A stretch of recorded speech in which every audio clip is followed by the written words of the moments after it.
First, let me introduce the current situation of this village. The village currently have a population of around 2,500 people, and most of the people are farming laborers. And the second major employment is service industry. And the average income is 920 RMB per month. So the wealth rating of this village is poor and outdated. The major economic activities is basically farming activities like farming for and the village right now has a very poor infrastructure, so their current development needs for road construction, water supply system, and power station. The living condition is quite severe in this neighborhood. First, the villagers in this community grow lots of tobacco. During harvesting season, it requires workforce. The small children and elders cannot be taken good if there's any care of. Second, the old toilet system is also a big issue. Most of the villagers are still using the toilets from last century, which are made of some stone and thatch.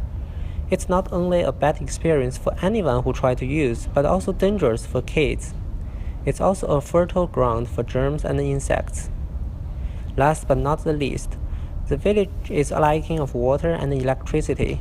The old dam, which could also be used to generate electricity, has been put out of use due to poor maintenance.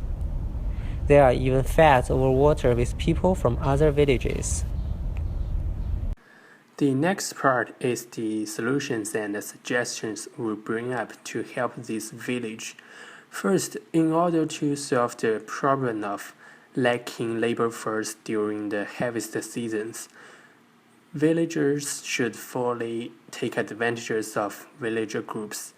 Since they have already had groups, group members can try to help each other to harvest the tobacco they plant during the harvest seasons. This solution can significantly reduce the number of required labor force and increase the working efficiency. Thus, farmers will save their time and energy to take care of their children and old people in the village. About the second solution, we need to fully make use of the policy set up by the government. For example, the central government in China greatly urges to develop small-scale water conservation projects, which could be referred as our guidance to apply reconstruction of water projects and electricity infrastructure. Yongsheng Village, a place where water resources is relatively abundant in China. On the one hand, the solution solves water accumulation and electricity problems. On the other hand, it brings economic benefit. We could sell the ownership of the equipment to contractors and let them invest into the equipment. About 0.8 million could be gained to improve village living conditions.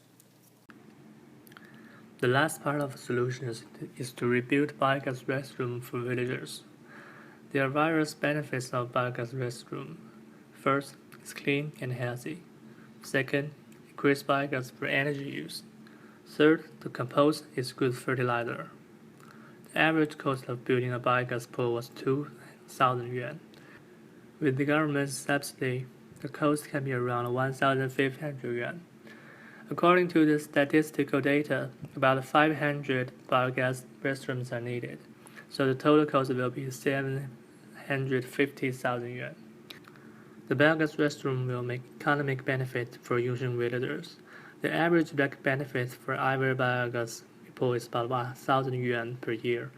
Moreover, the biogas pools will bring some indirect benefits, including promotion of animal husbandry, reduction of pollution, health status improved, etc.